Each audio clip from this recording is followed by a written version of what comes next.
बिस्मिल्लाहिर्रहमानिर्रहीम। 16 दिसंबर की तारीख़ मैं अपनी आखिरी सांस तक नहीं भूल सकती। ये तारीख़ सिर्फ मुझे नहीं बल्कि बहुत सी पाकिस्तानी माओं को भी हमेशा याद रहेगी। अपनी जान से प्यारे बच्चों, अपने कुल असासे को स्कूल भेजते वक्त किससे इल्म था कि वो वापस ताबूत में आएंगे।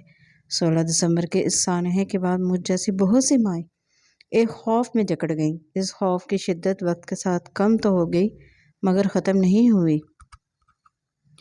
कौमों की ज़िंदगी में ऐसे बहुत से हादसात रूनुमा होते हैं जो आम आवाम की ज़िंदगियाँ बदल कर रख देते हैं। पेशावर सानहा ऐसा ही दिलखराश सानहा था। इस सानहे की शिद्दत से आवाम के साथ खवास भी अपनी जगह हिल कर रह गए। पूरी दुनिया के हसास लोगों की आंखें इस बर्बरियत पर नम हो गईं। इस सानहे ने पूरी कौम को मुत्तहद कर दिया। लेकिन आम आवाम की हैसियत से मैं सोचती हूँ कि हमें मुत्तहद होने के लिए फरिश्तों के नन्हे ताबूतों की ज़रूरत क्यों पड़ी। इस सानहे के बाद 126 दिन का वो धरना ख़त्म हुआ जिसने पूरे पाकिस्तान को जहनी अजियत से दुचार किया हुआ था।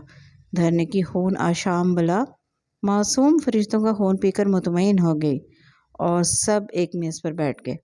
सियासतदानों की इस बेशर्मी और बेहिसी को आम आवाम आज तक नहीं भूली। क्या था जो पहले ही इकट्ठे होकर बैठ जाते? क्या मिलकर बैठने के लिए सानहा ज़रूरी है?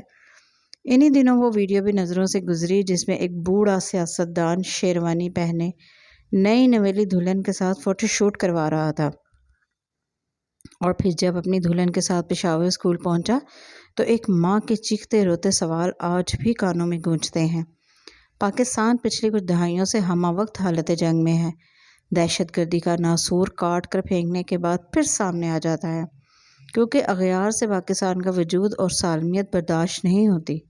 ये मुसलसल कोशिश करते हैं और पाक फ़ौज भी थके बगैर मुसलसल इन नापाक कोशिशों को नाकाम बनाती रहती है। 16 दिसंबर को भी एहतजाज चल रहा था। KPK हुकूमत वफाक के ख़िलाफ़ एहतजाज में मसरूफ़ थी।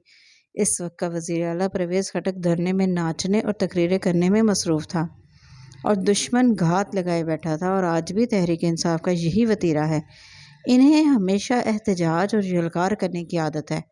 यही आदत इनसे 9 मई का सानहा करवाने का सबब बनी क्योंकि ये इंतशार को पसंद करते हैं।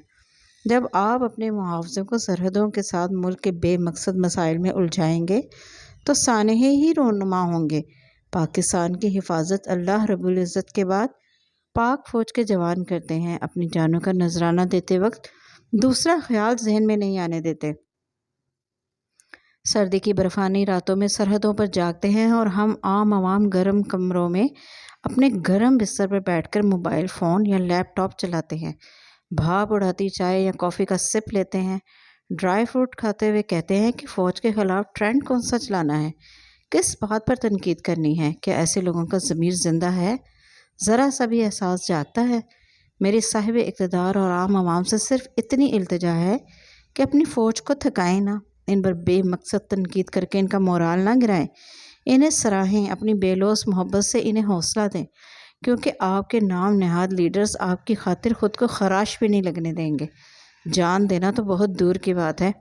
अल्लाह ताला की मदद और हिम्मत से ये फ़ौज हमारी हिफाजत कर रही है और दुनिया में हमारा मुकाम कायम रखे हुए है। बदले में अपनी पाक फ़ौज से सिर्फ मोहब्बत का इजहार करें, इनकी इज़्ज़त करें क्योंकि इससे में हमारी इज़्ज़त पोशीदा है।